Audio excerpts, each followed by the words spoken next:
The champagne bubbles tickled my throat as I watched my son and his wife glide across the dance floor, celebrating the biggest moment of my life.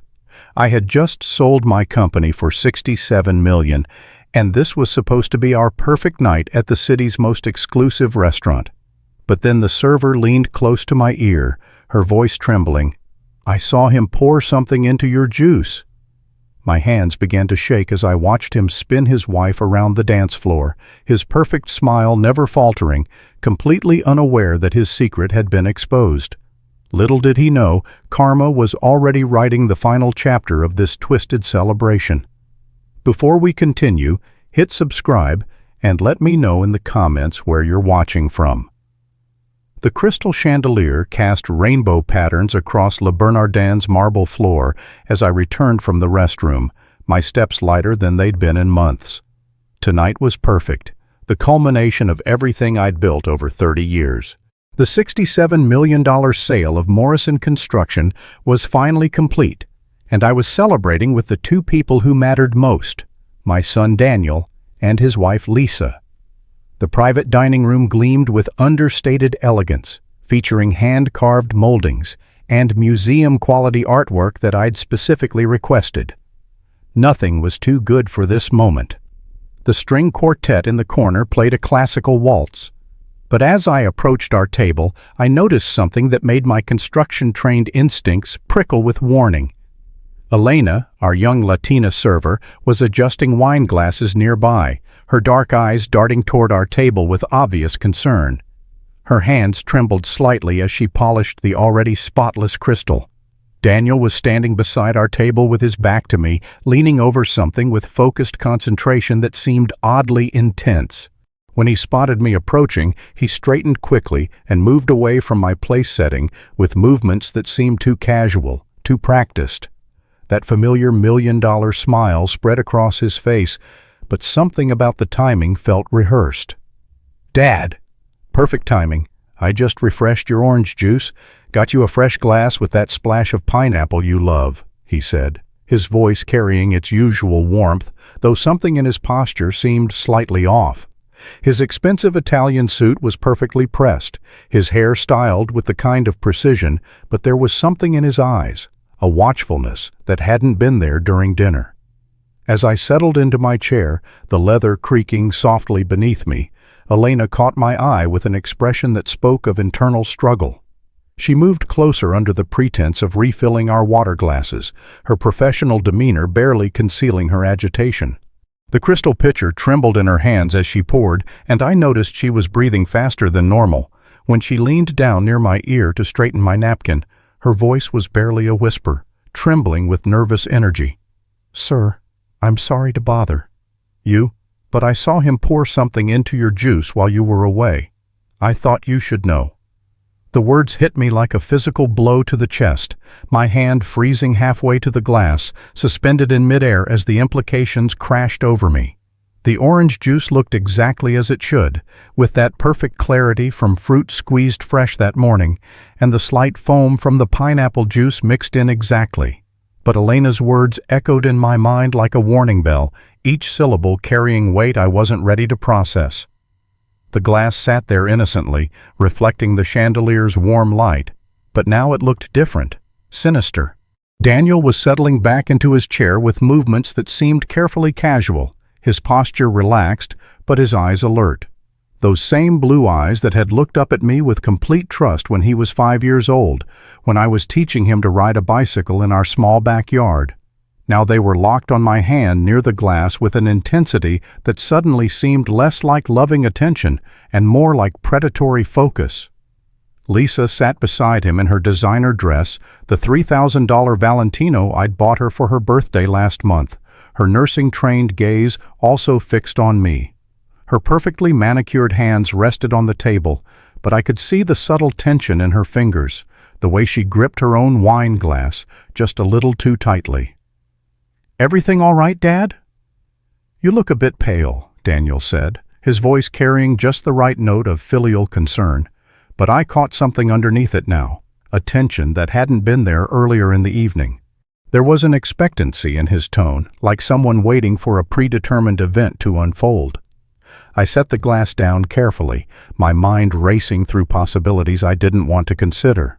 Elena was risking her job by warning me, and servers at Le Bernardin didn't casually accuse wealthy patrons of suspicious behavior unless they were absolutely certain of what they'd witnessed.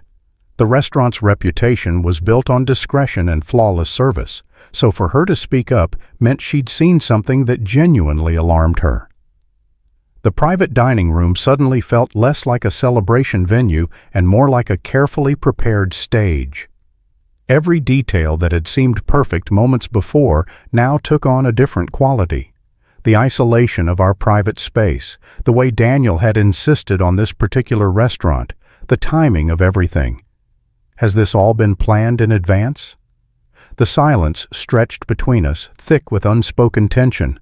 In the main dining room beyond our private space, I could hear the gentle murmur of other diners, the soft clink of silverware against china, the muted sounds of a normal evening that felt a world away from what was happening at our table.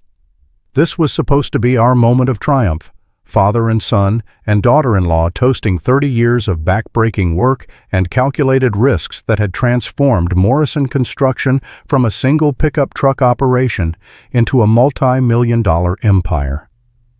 I thought about Margaret, about the promise I'd made to her on her deathbed 17 years ago.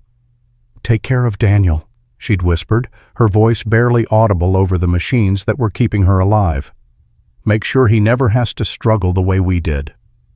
I'd kept that promise, sometimes at the cost of my own well-being, always putting his needs first, always making sure he had every advantage I could provide. But now, staring into that glass of orange juice while Daniel and Lisa watched my every move with hawk-like attention, I felt something cold and heavy settle in my chest like a stone dropped into still water. The server's warning replayed in my head with relentless persistence. "I saw him pour something into your juice." I excused myself again, claiming I needed a moment to compose myself before we continued our celebration. The truth was different. I needed space to think and plan my next moves carefully. The walk to the men's room gave me precious time to process Elena's warning and consider what it might mean for the evening ahead. The hallway to the restrooms was lined with original artwork, pieces that probably cost more than most people's cars. My footsteps echoed softly on the polished marble, each step a countdown to whatever confrontation was waiting for me back at that table. The men's room at Le Bernardin was a masterpiece of understated elegance, with marble walls that reflected my weathered 65-year-old face from multiple angles and gold-plated fixtures that probably cost more than most people's annual salaries. I stared at my reflection in the ornate mirror, seeing a man whose hands bore the permanent scars of 1,000 construction sites. But tonight, I looked older than my years, the weight of betrayal already aging me in real time. 17 years since cancer had taken Margaret from us. Daniel had been only 18 then, about to start college, and I remembered with crystal clarity how he'd cried in my arms the night after Margaret's funeral. The memory was so vivid I could still feel his shoulders shaking, still hear his voice cracking with grief as he made promises through his tears that I'd believed with every fiber of my being. "We're a team now, Dad, just you and me against the whole world," he'd sobbed into my shoulder, his whole body convulsing with the kind of raw emotion that only comes from devastating loss. "I'll never leave you alone. We're going to take care of each other, and we're going to make Mom proud of both of us. I promise you that on her grave, Dad, I swear on everything she meant to us." I'd held him tight that night, both of us broken and lost, but somehow determined to rebuild our lives from the smoking ruins of our shared grief. We'd been all that each other had left in the world, and I'd believed with absolute certainty that our bond was unbreakable, forged in shared loss, and strengthened by the kind of unconditional love that only exists between parent and child. I splashed cold water on my face, feeling the shock of it against my skin, and forced myself to remember the sacrifices that had followed Margaret's death. Those early years had been a nightmare of grief and financial struggle, when every day was a battle just to keep functioning. The construction business had been my salvation and my crucible during those dark years, when grief threatened to drown me, and only the desperate need to provide for Daniel kept me moving forward. I was starting completely from scratch in an industry dominated by men who'd inherited their father's companies and client relationships, competing against established firms that had been building New York's skyline since before I was born. Every contract was a battle fought with determination and desperation, every estimate a gamble that could make or break our fragile finances. Working construction sites in the 100-degree summer heat felt my hands bleeding through supposedly protective work gloves as I carried lumber and mixed concrete to save every possible penny for Daniel's education. The physical toll was enormous. My back screamed in agony every morning when I climbed out of bed. My knees ached from years of kneeling on concrete and crawling through cramped attic spaces. My hands were permanently stained with paint and scarred from countless cuts. But the financial sacrifices were even more painful. Selling Margaret's jewelry, including her grandmother's wedding ring that had been passed down through 3 generations, the pearl necklace I'd given her for our 10th anniversary.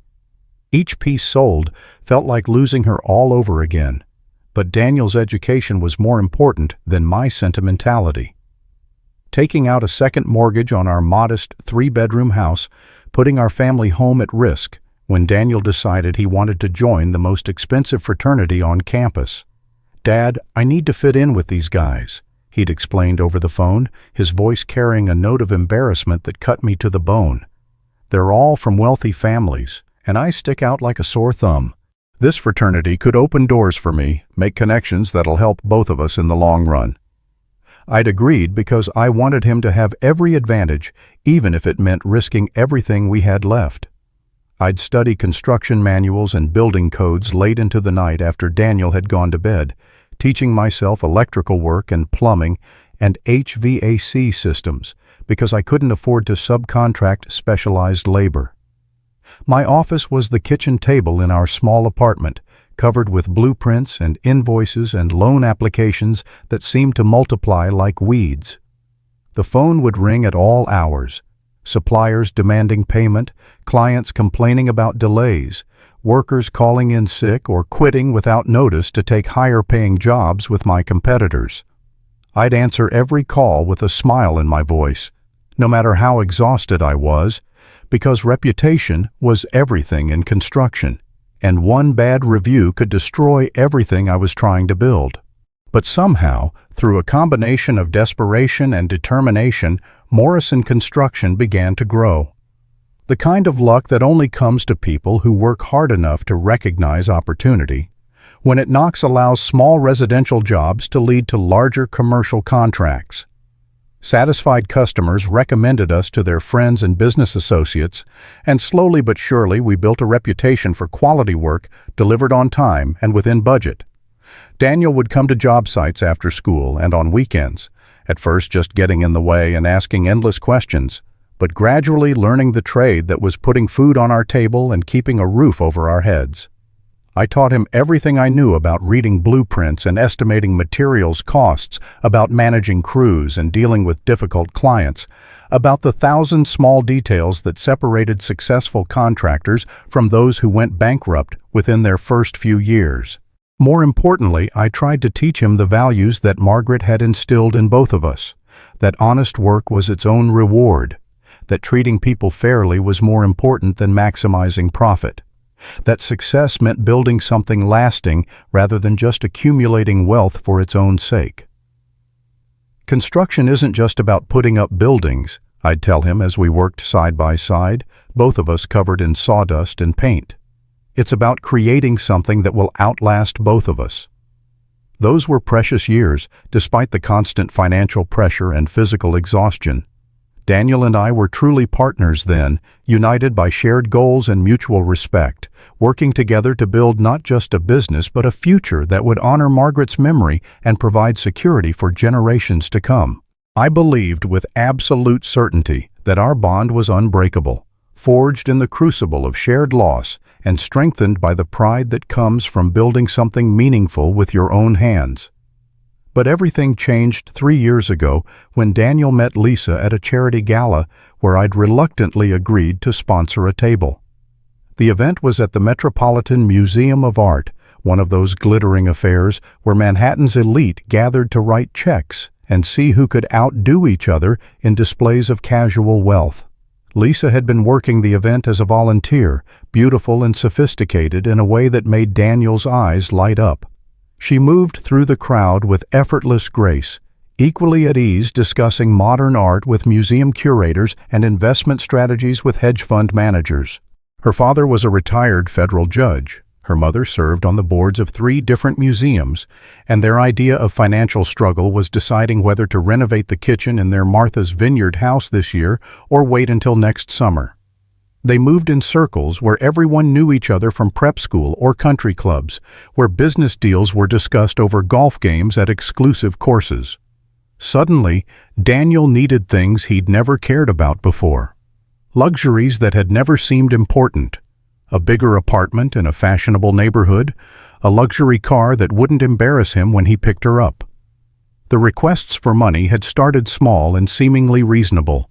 A loan to cover the security deposit on the new apartment, help with the down payment on a car that would be more appropriate for business meetings, an advance on his salary to buy appropriate clothes for important social events.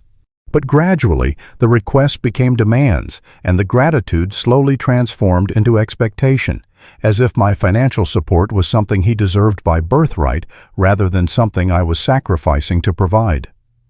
When I returned to the dining room, Daniel and Lisa were back at our table, their heads close together in whispered conversation that stopped abruptly the moment they saw me approaching across the marble floor. They looked up with smiles that seemed too bright, too practiced, like actors who'd been caught rehearsing their lines between scenes and were now scrambling to get back into character. The transition was so smooth it would have been impressive if it weren't so disturbing. Daniel's face shifted from intense concentration to casual warmth in the space of a heartbeat, while Lisa's expression melted from worried tension into loving concern. If I hadn't been watching for it, I might have missed the transformation entirely. "Dad! We were just discussing that trip to Europe you've always talked about taking," Daniel said, his voice carrying that practiced warmth I'd once thought was genuine affection, but now recognized as calculated manipulation. "Now that you're officially retired, this would be the perfect time to finally see all those places Mom always dreamed of visiting." The reference to Margaret hit me like a punch to the gut. How dare he invoke her memory while plotting against me? The irony was devastating. Margaret had indeed dreamed of traveling to Europe, spending hours poring over travel magazines and planning itineraries we could never afford. She'd died before we could take even one of those trips, and Daniel knew exactly how much that regret still haunted me. I sat down slowly, studying their faces with the same careful attention I'd once devoted to reading architectural blueprints, looking for structural weaknesses that might cause problems later. The orange juice sat exactly where I'd left it, but now I noticed details I'd missed before. A faint residue on the rim where there hadn't been any earlier in the evening, tiny crystalline particles floating near the bottom that definitely weren't pulp. "Europe does sound wonderful," I said, keeping my voice carefully neutral while my mind raced through possibilities and potential responses. Though I have to admit I'm feeling a bit unsettled tonight. Maybe it's all the excitement of finally closing the sale, or maybe it's just something I noticed. I held the glass up to the chandelier's light, turning it slowly so the liquid swirled in lazy circles that caught and refracted the warm illumination. Those foreign particles became more visible as they moved, like tiny diamonds dissolving in slow motion, each one a piece of evidence that my own son had attempted to poison me. "I need to ask you both something important," I continued, setting the glass down with the careful precision of someone handling evidence at a crime scene. "Elena mentioned she saw something concerning while I was away from the table. She said someone put something in my drink." The silence that followed was immediate and profound, like the moment between lightning and thunder when you know destruction is coming but haven't heard the sound yet. The classical music from the string quartet seemed to grow louder in the absence of conversation, the gentle melody now sounding ominous and foreboding. Lisa's silver fork clattered against her china plate as her hand trembled with increasing intensity, the sharp metallic sound echoing through our private dining room that had suddenly become an interrogation chamber. The noise seemed impossibly loud in the tense quiet, and I watched her face drain of color as if someone had opened a valve and let her life force pour out. Daniel's practiced smile faltered for just a moment before he forced it back into place, but the effort was visible now, like watching an actor struggle to remember his lines under pressure. His jaw muscle twitched once, twice, 3 times in rapid succession, that old nervous habit from his teenage years when he was caught in a lie about staying out past curfew or skipping school. That's very strange," Daniel said, his voice carefully modulated to carry what sounded like genuine confusion and concern, though I caught a slight tremor that hadn't been there moments before. Maybe she misunderstood something. These servers work so many tables during private events like this, it would be easy to misinterpret what you're seeing when you're rushing around trying to manage everything. But I was watching their body language now, watching for the tells that revealed when someone was lying about project costs or trying to hide their desperation behind false confidence. Lisa's breathing had become shallow and rapid, her chest rising and falling in short gasps that reminded me of a small animal that had been cornered by a predator. The psychological pressure in the room was becoming almost tangible, like the atmospheric changes that precede a violent thunderstorm. I could feel decades of fatherly intuition and construction site vigilance converging into a single laser-focused beam of suspicion that was finally illuminating the truth I'd been too trusting to see. Elena seemed very certain about what she saw, I continued, my voice calm but probing like a construction inspector testing for weak points in a foundation. She described it in detail, said someone who belonged at our table did it when they knew I'd be away, someone who wouldn't look suspicious moving around our dining area. The words hung in the air between us, each syllable carrying the weight of accusation and the promise of consequences to come. I watched them process the implications and saw the moment when they realized their careful plan was unraveling in real time. Lisa finally spoke, her voice pitched higher than normal and tight with anxiety she was struggling desperately to control. "Harold, that's terrible. Someone could have been playing a dangerous prank, or worse. We should call the police immediately." The suggestion was brilliant in its simplicity. Redirect suspicion onto unknown third parties while appearing concerned and cooperative. But there was something too quick about her response, too rehearsed, like she'd been preparing for this exact scenario. Daniel's reaction to her suggestion was even more telling. His pupils dilated slightly, a micro-expression that lasted barely a second, but I caught it with the same attention to detail that had kept me alive on construction sites for 30 years. The suggestion of involving law enforcement clearly terrified him, which told me everything I needed to know about his guilt. "Maybe we should think about this more carefully," Daniel said quickly, the words tumbling out faster than his usual measured speech pattern. "No need to ruin everyone's evening over what could have a perfectly innocent explanation. Maybe the server saw someone stirring your drink and completely misinterpreted what was happening." "That's an interesting theory," I said slowly, savoring each word like I was tasting expensive wine. "Though it does make me curious about something else. Those papers you brought by my house last week, Daniel, the ones you said were routine sale paperwork. I've been thinking my lawyer should review them more carefully." Daniel's wine glass slipped in his grip, the burgundy liquid sloshing dangerously close to the rim as he struggled to maintain control. His face had gone pale beneath the restaurant's warm amber lighting, the color draining from his cheeks like water running out of a bathtub. The transformation was so dramatic it was almost cartoonish, and if the situation weren't so serious, I might have laughed at how quickly his composure crumbled. "Dad, we discussed this already," he said, his voice strained and defensive. "Those were standard transfer documents that needed your signature. Nothing complicated that required additional legal review. We went over everything together, remember? But I did remember, and that was exactly the problem. I remembered how rushed he'd been that day, how insistent that I sign immediately because of supposed deadline pressures. I remembered how he'd positioned the papers just so, covering certain sections with his hand while explaining others. I remembered the look of relief on his face when I'd signed without reading every line. Still, $67 million is an enormous amount of money to handle without proper oversight, I continued, watching the color drain from his face with the satisfaction of someone who'd just solved a particularly difficult puzzle. I'm thinking very seriously about putting everything into a trust structure, maybe bringing in a professional financial advisor to manage the distribution of assets over time and making sure everything is handled properly for future generations. The suggestion hit them like a physical blow. Lisa's linen napkin fell from her lap as if her fingers had suddenly lost the ability to grip anything. As she bent to retrieve it, I caught sight of her hands. They were shaking badly enough that she had to clench them into fists to steady them. When she straightened up, there were tears gathering in the corners of her eyes, threatening to spill over and ruin her carefully applied makeup. "That seems completely unnecessary," Daniel said, his voice strained and tight like a guitar string about to snap under too much tension. "We're family, Dad. We don't need lawyers and financial advisors complicating what should be simple transfers between people who love and trust each other. Mom always said that families should stick together, handle things privately." Another invocation of Margaret's memory, another knife twisted in the wound of my grief. But this time, instead of the usual pang of loss, I felt only cold anger.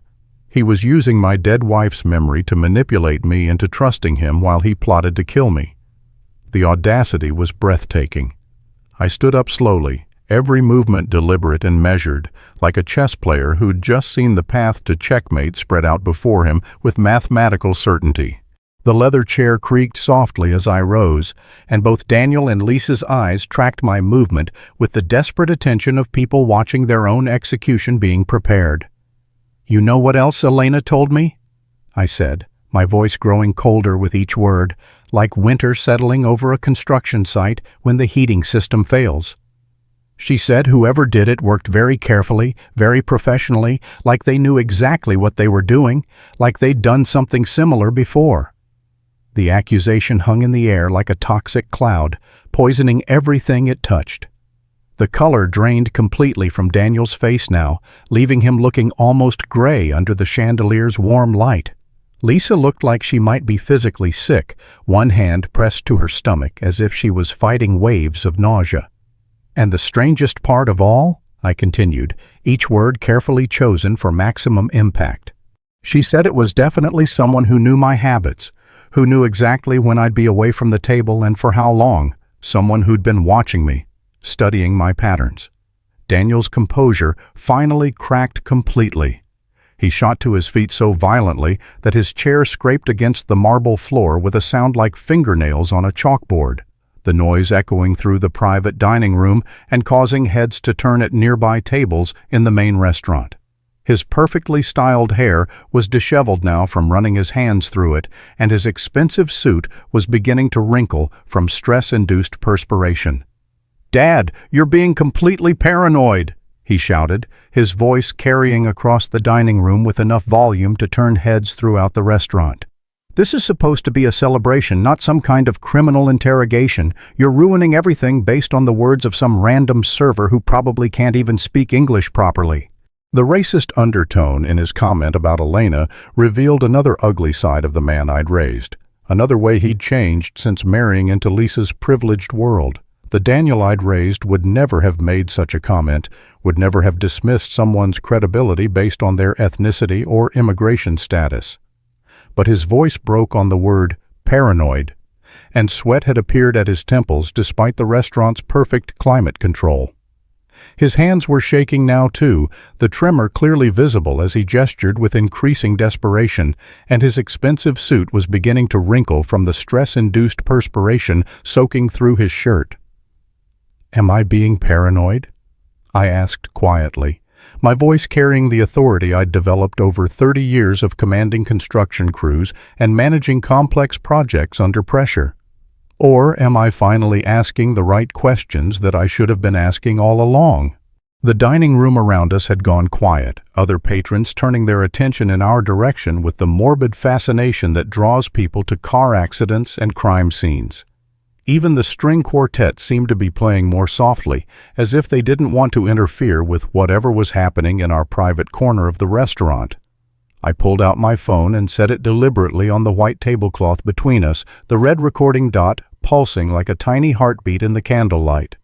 The sight of it recording seemed to terrify them both. Daniel's eyes fixed on it with the horrified fascination of someone watching their own execution being prepared, while Lisa let out a small whimper of fear. "Elena, could you please come here for a moment?" I called out, my voice carrying across the dining room with calm authority. Our server approached hesitantly, clearly uncomfortable with the family drama that was unfolding at her station, her professional training warring with her obvious desire to avoid getting involved in what looked like it might become a very ugly situation. Her hands twisted her service towel into knots as she glanced nervously between Daniel and Lisa, both of whom were watching her approach with the kind of desperate attention usually reserved for witnesses in capital murder trials. The young woman's courage was remarkable. She was risking not just her job, but potentially her safety by getting involved in this confrontation. "Elena, would you please repeat exactly what you told me earlier about what you saw while I was away from the table? I want my son and daughter-in-law to hear it directly from you."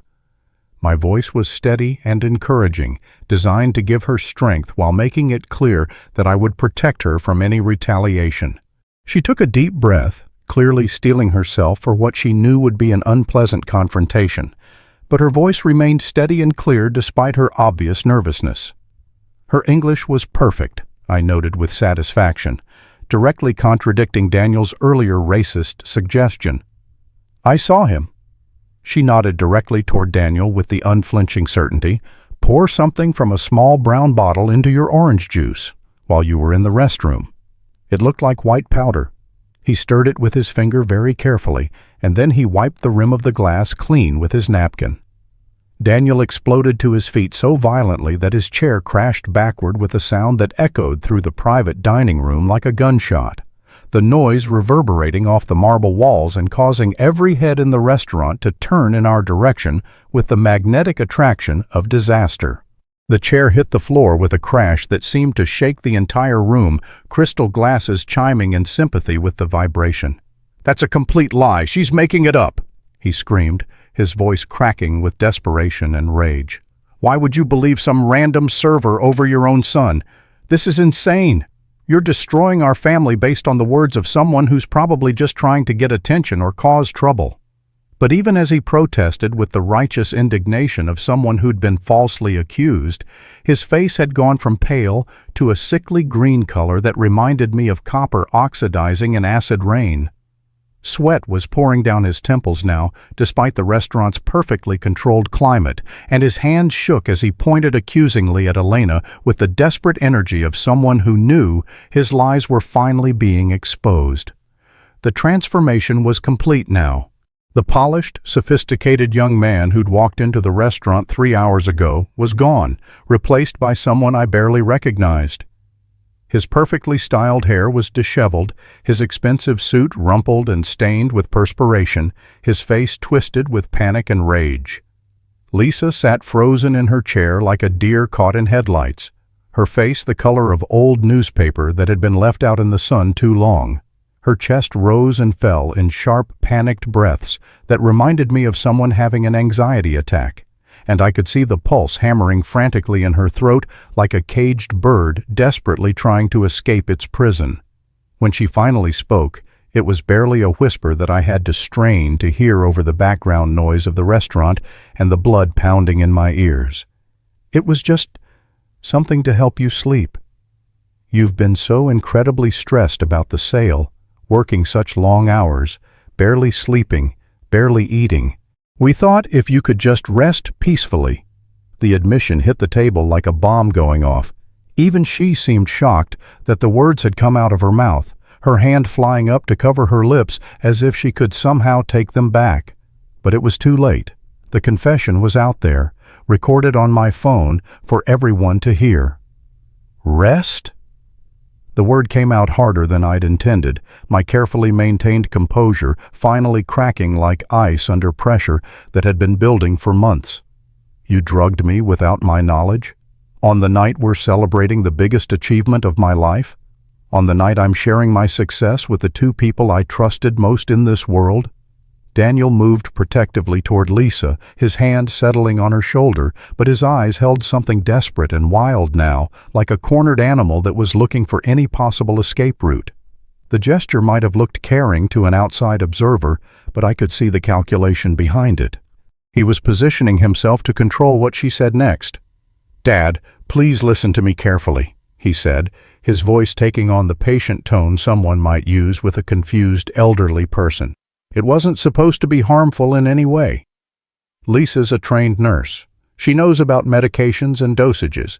It was just a mild sedative, something to help you sleep peacefully. We were going to take you home afterward, make sure you were comfortable and safe." And then what? I stood up slowly, my phone still recording every word of their increasingly damaging confession. What happens to a 65-year-old man who's been given drugs without his consent? What happens when he's too drowsy to read important documents clearly? Too confused to make critical financial decisions? The accusation hung in the air like smoke from a fire that was about to consume everything in its path. I could see the moment when they realized I'd figured out the entire plan, could see the desperation and fear flooding their faces as they understood that their carefully constructed scheme was collapsing around them. Lisa sobbed once, her carefully applied makeup beginning to run in dark streaks down her cheeks. She looked younger suddenly, stripped of her sophistication and left looking like a scared child who'd been caught doing something terrible. Elena had backed away from our table, but I could see other diners throughout the restaurant beginning to notice the commotion we were creating, their conversations quieting to whispers. "Show me the bottle," I said quietly, my voice carrying the authority. The quiet command seemed to cut through all the noise and chaos, focusing everyone's attention on the crucial moment that would prove their guilt beyond any doubt. Daniel's hand moved instinctively toward his jacket pocket, then stopped abruptly as he realized what he was doing.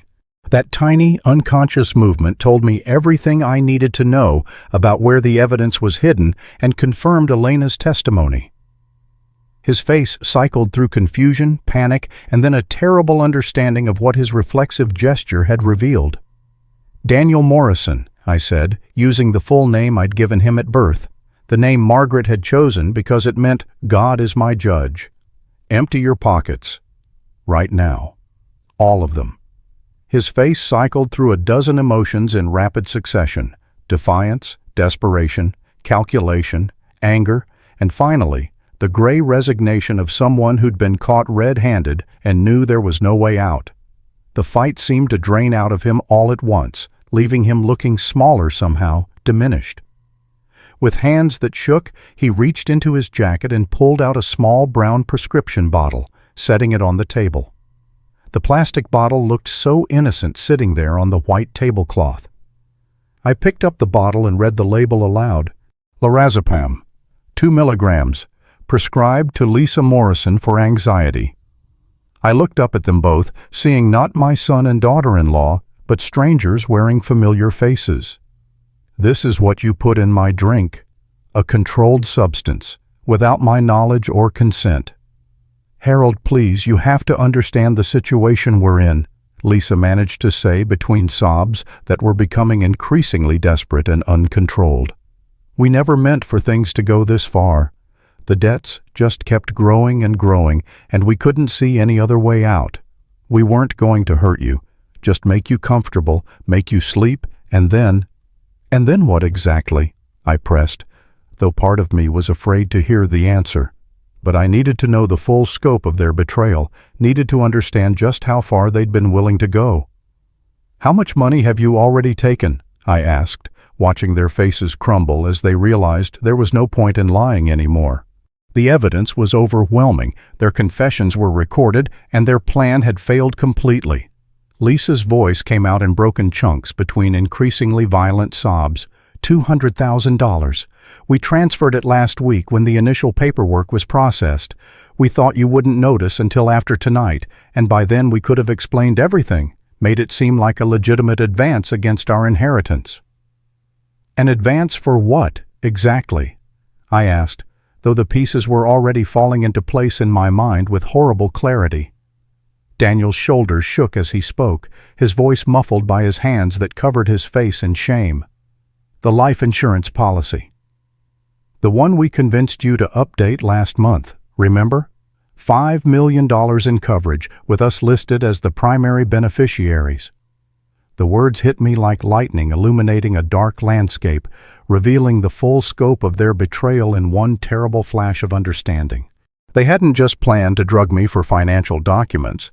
They'd planned to kill me and make it look like natural causes, then collect $5 million in insurance money while playing the role of grieving family members. "You were planning to murder me," I said, the words coming out flat and emotionless, like a prosecutor reading charges in a courtroom. The accusation hung in the air between us, so monstrous that for a moment no one seemed able to respond. "No!" Lisa screamed, loud enough that several waiters in the main dining room turned to stare in our direction. "Not murder, just make you sick, make it look like a heart attack or stroke.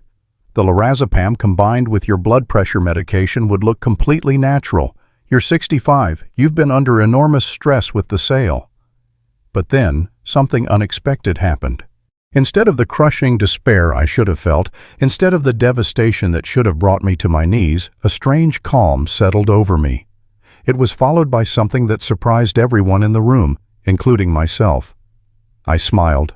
$5 million in life insurance? I repeated slowly, tasting each word with deliberate precision.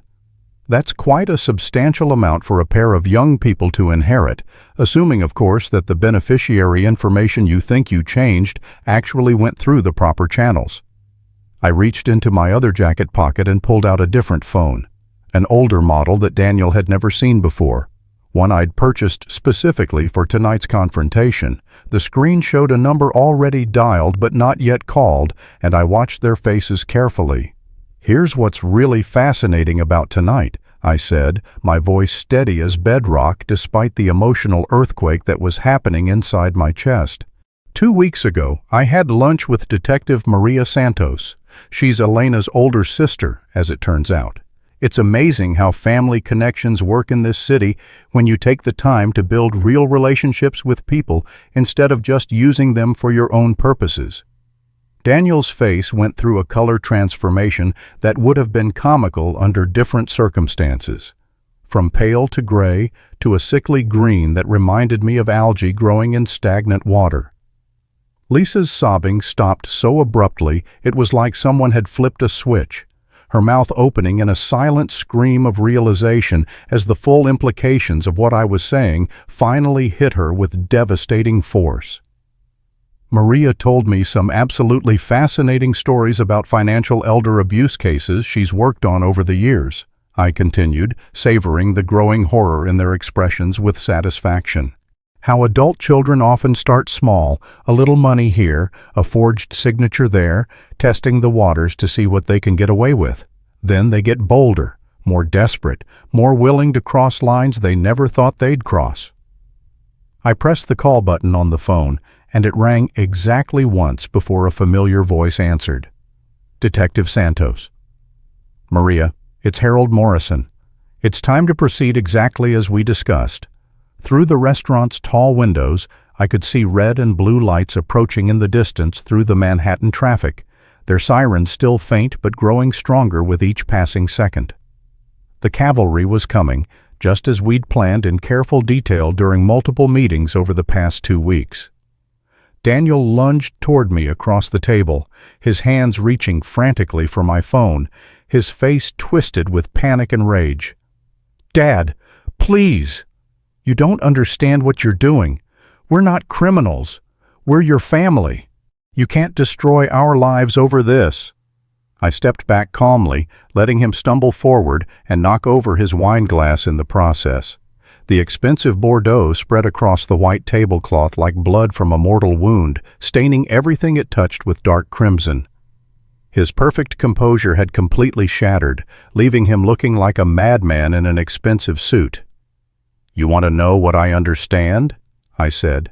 my voice carrying the cold authority of someone who'd finally taken complete control of a situation that had been spiraling toward disaster. I understand that 2 weeks ago you came to my house with papers you claimed were routine transfer documents. What they actually were was a complete power of attorney agreement giving you total control over all my assets, medical decisions, and legal affairs. Lisa made a sound like a wounded animal, her hands pressed to her mouth. But it was too late. The truth was out there now, recorded and witnessed, impossible to deny or take back. I understand that you've already stolen $200,000 from accounts you thought I wouldn't monitor closely enough to notice, I continued, watching Daniel's face crumble with each devastating revelation. I understand that you updated my life insurance policy without my knowledge, forging my signature on documents that would pay you $5 million upon my death. But here's what you don't understand, I said, pulling out a manila envelope from my jacket's inner pocket with the flourish of a magician revealing his final trick. I've known about your entire plan for 2 weeks. Every signature you forged, every document you filed, every dollar you stole, it's all been documented and reported to the proper authorities. Daniel collapsed completely now, his legs giving out as he fell back into his overturned chair. His head fell into his hands, and his entire body shook with sobs that sounded more. The restaurant's front doors opened with a dramatic flourish, and Detective Santos entered with 4 uniformed officers and a man in a prosecutor's jacket whom I recognized from local news coverage of major criminal cases. Maria Santos was a compact woman with steel gray hair and intelligent eyes that missed absolutely nothing, moving with the confidence of someone who'd handled hundreds of cases like this one. "There's one more thing you should know," I said quietly, pulling out another document from the manila envelope that had been sitting in my jacket pocket all evening, waiting for this exact moment. 3 weeks ago, I changed my will completely. Everything, the entire $67 million from the company's sale, the house, all my investments and assets, goes to a charitable foundation I've established specifically for construction workers' families who are struggling to make ends meet. You won't inherit a single penny of the money you were planning to kill me for. The color drained from both their faces as if someone had opened a valve and let their life force pour out onto the expensive carpet beneath our feet. The realization that they'd destroyed their lives for money they would never receive anyway seemed to hit them harder than the arrival of the police. Daniel looked up at me one final time, and what I saw in his eyes chilled me. There was no remorse, no love, no recognition of what he'd destroyed or acknowledgement that his actions had shattered something precious that could never be repaired. Only pure, undiluted rage at being outmaneuvered by someone he'd apparently considered too old and trusting to see through his scheme. "You'll regret this for the rest of your life," he whispered, his voice carrying more venom than I'd thought possible from someone I'd once loved with every fiber of my being. "I'm still your son. I'm all the family you have left in this world, and you're throwing me away for what? For money that you'll never live long enough to spend anyway." I met his gaze steadily, feeling something fundamental and irreversible shift inside my chest, like tectonic plates moving after a massive earthquake that reshapes entire continents. "No, Daniel. You stopped being my son the moment you decided my life was worth less than your debts. Families don't try to murder each other for insurance money, no matter how desperate they become, or how much they think they deserve what someone else has earned through decades of honest work." Detective Santos reached our table with handcuffs already in her hands, her movements efficient and professional. "Daniel Morrison, Lisa Morrison, you're under arrest for conspiracy to commit murder, attempted poisoning, theft, elder abuse, and insurance fraud. You have the right to remain silent. Anything you say can and will be used against you in a court of law." As they read them, their Miranda rights in voices that carried the weight of legal finality, I sat back down in my chair and finally picked up that glass of orange juice that had started this entire confrontation. But instead of drinking it, I handed it carefully to one of the uniformed officers, along with the prescription bottle Daniel had been forced to surrender as evidence of his crimes. "Evidence," I said simply, my voice steady despite the emotional earthquake that was reshaping the landscape of my life. Handle it carefully. That glass contains enough lorazepam to have knocked me unconscious for hours, maybe permanently given my age and existing health conditions. As the dining room finally fell quiet again, I sat alone at the table that had been set for 3, surrounded by the debris of what had once been my family. But for the first time in years, I felt something that surprised me: relief. The crushing weight of pretending everything was normal had been lifted from my shoulders, and the exhausting effort of loving someone who saw me only as a source of money was finally over. Elena approached our table tentatively, her young face reflecting shock and confusion at everything she'd witnessed. "Mr. Morrison, is there anything I can do for you?" I looked up at this young woman who'd shown more courage and integrity in one evening than my own son had demonstrated in years. "Actually, Elena," I said, pulling out my business card and writing something on the back, "there is something you can do. I'm going to be starting a foundation to help young people like yourself pursue education and career goals. Would you be interested in being the first recipient of a nursing school scholarship?" The next 18 months brought legal proceedings that were brutal and emotionally exhausting, but also ultimately satisfying in their conclusion.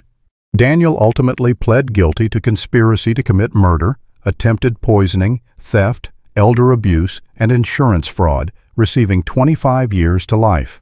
Lisa got 15 to 20 years and lost her nursing license permanently. I never opened any of the letters they sent from prison. Some conversations are finished forever, and some relationships can never be healed once trust is broken so completely and violently.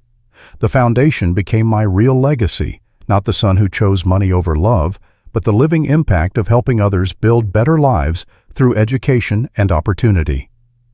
Elena graduated top of her class from nursing school and now works at Children's Hospital in pediatric intensive care. The scholarship program has grown to help dozens of young people from working-class families pursue education and build better futures. It's work that honors Margaret's memory and gives purpose to the years I have remaining. If you like this story, please like this video, subscribe to the channel, and share your thoughts about family loyalty and the meaning of true legacy in the comments. To listen to the next story, click on the box on the left. Thank you for watching.